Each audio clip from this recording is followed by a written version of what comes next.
Hi everybody, and thanks for viewing this YouTube fly tying tutorial. This week, again, I am really honored to have my favorite guest tyer, my great uncle John Cammisa. Welcome to the show again. Thank you, Tim.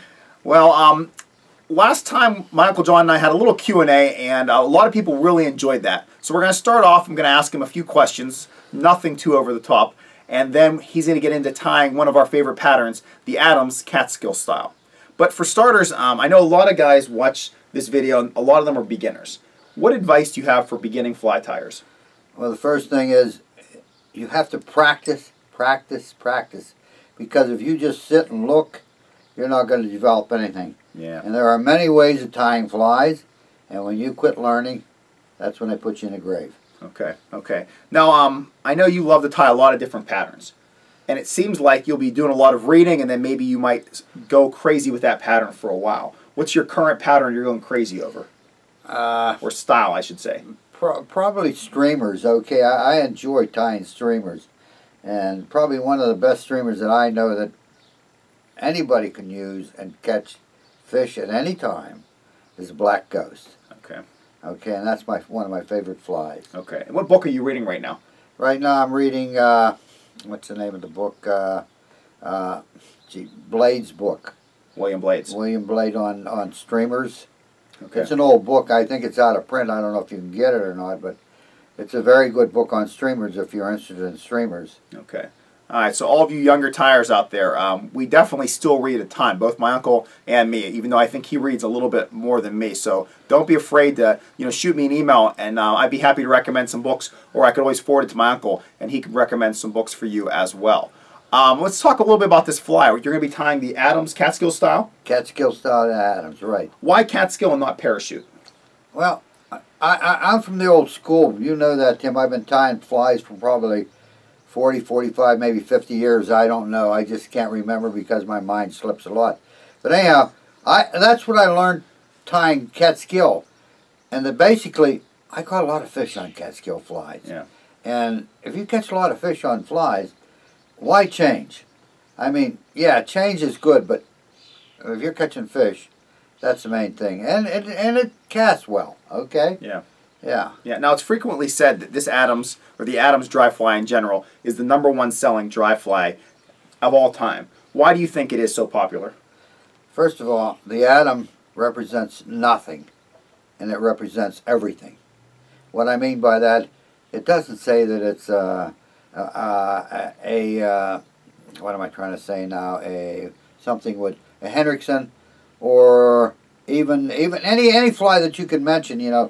It represents it. You can use it on any fly. On caddis, you can use it on caddis. You say, well, why? Well, it represents a caddis too. Okay, you understand what I mean? It's a fly, a versatile fly for everything. Okay, and it catches fish. And catches fish. Yeah. Now, I know a lot of people tie it with a grizzly and a brown hackle. Yes. They combine them, they wrap those together. Yes. You're going to be tying with the Cree today?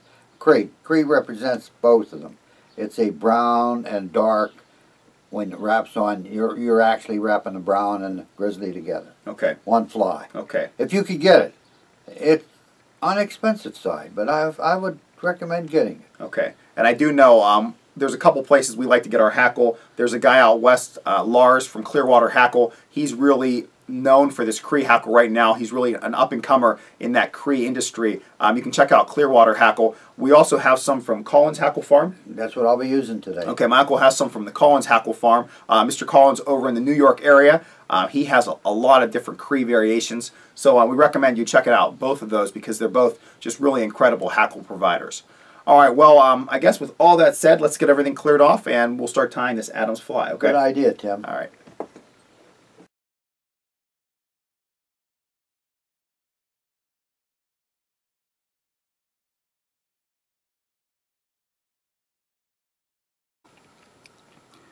Okay, we have everything reset up. Why don't you show us how to tie this Adams Catskill style?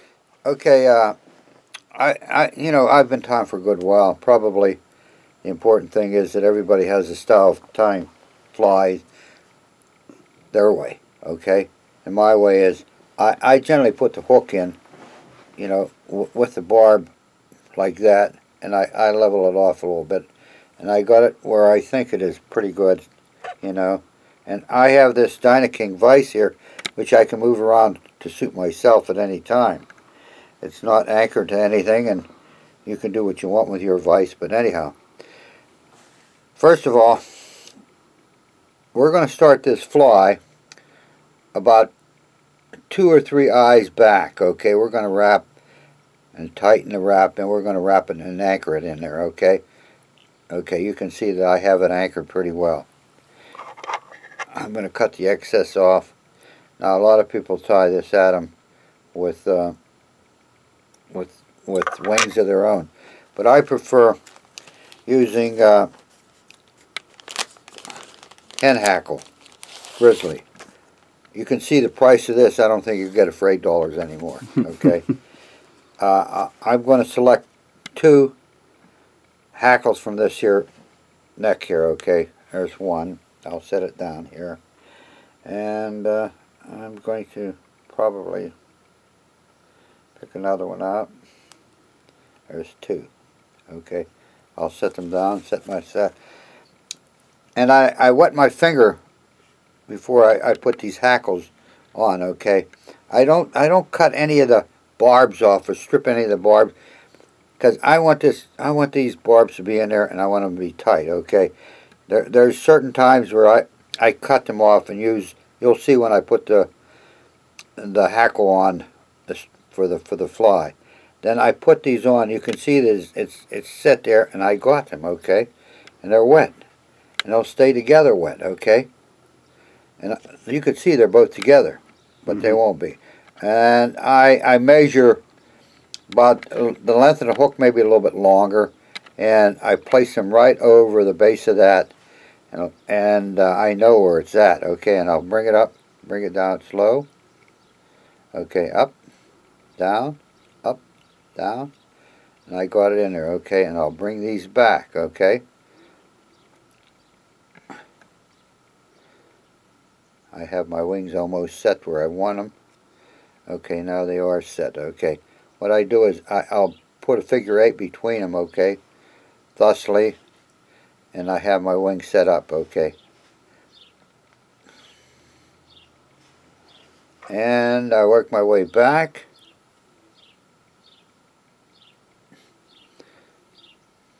You always have to set your wings. I mean, they'll caulk on you and whatever.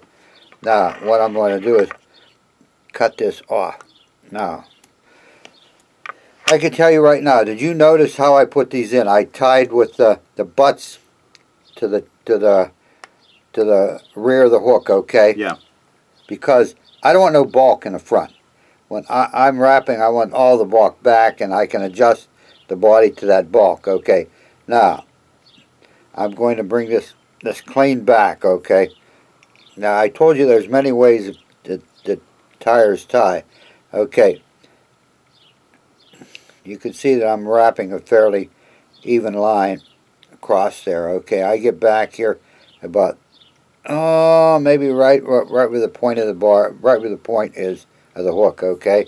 And can I mention, we're tying with a Daiichi 1110. It's the big eye dry fly hook, which is really nice whenever it's getting near dark and you can't see to put your tippet in your eye anymore. And we're using, is it 8/0? 8/0. You got it. We have some 8/0 black thread by Unithread. So we're using 8/0, which is just doesn't build up too much at all, as you can see with this thread base right now. I have here a Creed neck, okay? Creed neck, if you get a very good one, they'll probably cost you a couple bucks, I think, something like that. But anyhow, what I want is from the heavy hackle, okay, back here. Okay, I'm going to pull one of these out. You got to be careful because you can pull more than one out, okay? What I want from here is something for my tail, and you can see they're a little larger, okay? I'll stroke them back until I figure I know what I want.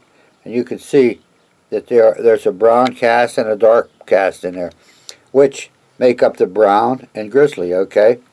And what I do is I'm going to grab maybe 12, 14 barbs, okay? And what I do is I'm going to cut them off, because if you don't, it leaves an uneven tail. Okay. So you cut off the butt end of those fibers. Yes. Okay. Yes. And I'll place it on here to the length of the hook. Okay, is what it is. I'll set them there. 1, 2. Then I'll tighten it. Okay. And there it is. Okay. It's a fairly easy thing to do. What I do is I don't like to stop the thread there. Okay. I'll bring it up to here. And I'll bring it back to the tail again, okay, for the body, okay? Now, when you get back here, hold on to your hackle, okay? There, okay. We have a fairly decent tail, and your wings are fairly even, okay? I will turn it to you so that you see that the wings are pretty well cocked in each direction. Yeah. And they are pretty even, okay? Now, I don't know if you guys know any trappers who trap for a little living, make a little few bucks. But here's a muskrat hide. Okay, now muskrat hide, you can see that there are light and there are dark. What we want is the dark one, okay? We just want, you can imagine, we just want just a little bit of this. I probably have enough right here. Okay. Now make sure all the hairs are out. Okay. All we want is the underfur. Okay. Then when we put this underfur on, you have to remember that your thread is wound clockwise.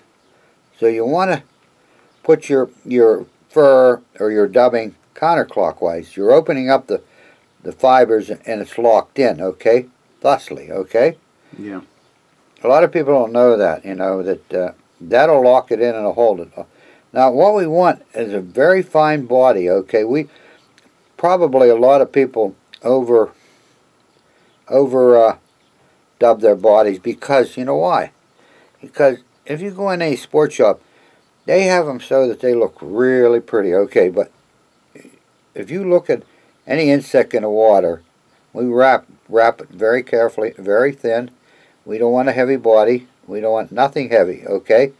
Okay, we get to there, and we're done right there, okay? You see how much I use? Okay, you could clean these up, but you know what? I find if you leave a little straggling on it, it probably helps, okay? Sure. Now, we've gone through 3 things already. We've gone through the saddle, we've gone through the head necks, and I would advise you to get head necks. Don't use your prime saddles for this, okay? Your necks, okay? For the wings, you mean? Yeah, for the wings, because you're just wasting money.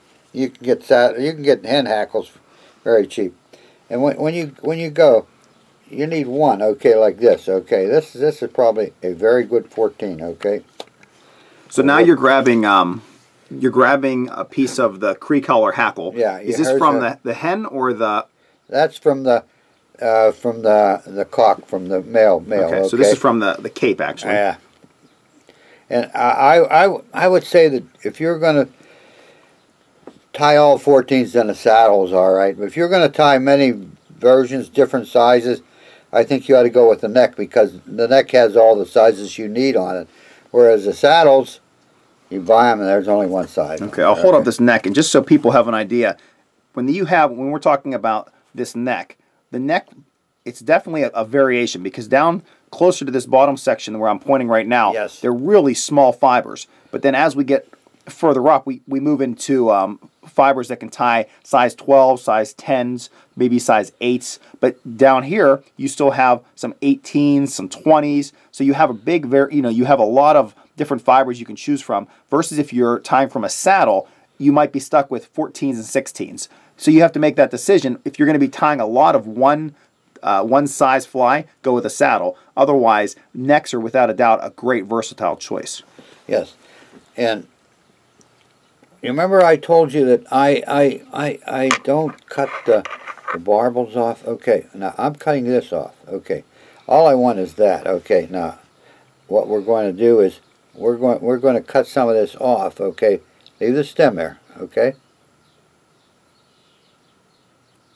I think Tim does this too. Occasionally. So you're just cutting off both sides of the hackle, but you're almost leaving it so that the thread can still bite into that. Yeah, we're making like an anchor there, okay? Will you hold that over the hook, and then I'll zoom in on it so everyone can kind of see what we're talking about here. Okay, okay. And just hold it up just a little bit. Right there, you got it. So everyone can now see that he just cut away some of those hackles on both sides of the stem. So now he's able to kind of use those remaining ones to anchor as he ties his thread onto that. Okay, now I'll tie this in right here, okay?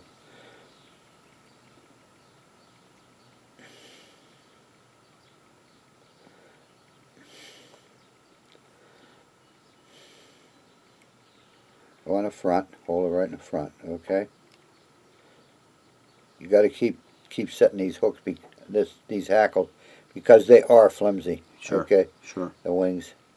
Okay. Now I have a long one here. I'm going to wrap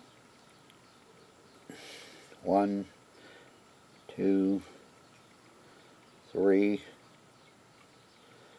4, 5, 6. Okay. Now I'm going to get 4 or 5 in the front. There's 1. There's 2,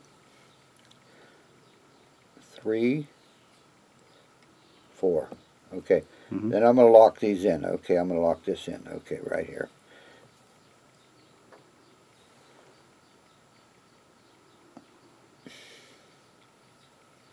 Give it a couple more wraps. Okay, I think it's anchored now. Now you can see that I have a lot left over here. Okay, I can probably use that piece for another fly. Okay. With another part of another. Okay. Another part of the neck hackle. Okay. Yeah, and we're talking about the tip section of this. Yeah, this is still, you wouldn't want to throw fiber. this away because I don't know how many out there used to tie with the Chinese necks or the foreign necks that they were. You'd have to use about what I'm doing now. You'd probably have to use maybe 3 or 4 hackles to do what I'm doing right here. Well, we're you using just did one. with one. Yeah. Okay. Now what I want to do is, now a lot of people go through the process of cutting all that crap off of there, but I don't do that. I just put a 1/2 inch right up here like this, push it back, and it's set. See how that went real nice? Yeah, It that was looks really good. nice. Huh? So you were using basically, if we hold that tool up so people can see this, Okay. that was just a little 1/2 inch tool. Right. You hold it up just a little higher. Perfect, right there. This is like a little 1/2 inch tool. I believe this one is from Stonfo. This is one of their elite, I think it's called a conical finisher.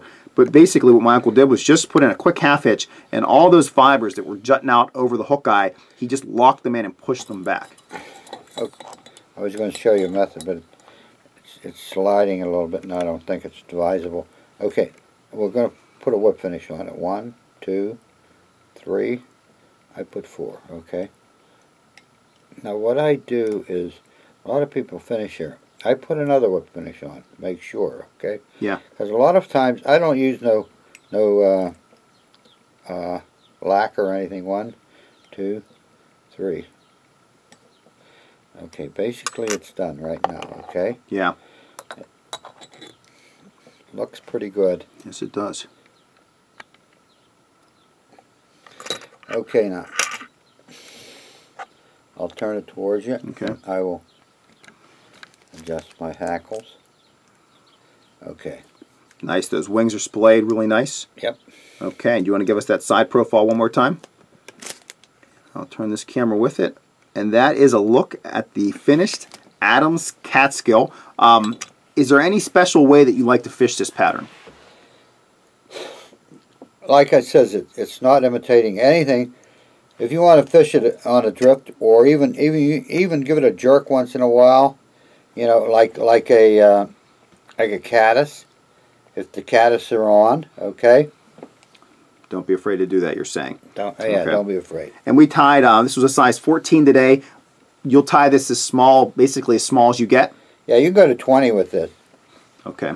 And then just as large, well, probably... If you're tying 20s, I wouldn't advise putting the wings on. Just put the hackle on. Okay, don't worry so much. Yeah, don't worry too much about your wings, okay, and when they're that small. Okay. Okay? That sounds great. Well, there's again the finished look at the Adams Catskill dry fly. Like Michael mentioned, if you want to go through with your scissors, clean up some of that muskrat fur that you have for the body, you can. Otherwise, leave those scragglies. It's really up to you. They're just going to represent some insect life.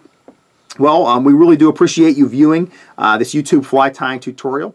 If you have any questions or comments, please feel free to leave a comment directly on this YouTube page, or you can email me at tcammisa@gmail.com. I will forward any of your questions or comments over to my Uncle John. He is an avid fly tyer, still 82 years young, still building bamboo fly rods. If you're a bamboo fly rod enthusiast, you probably know my uncle as well.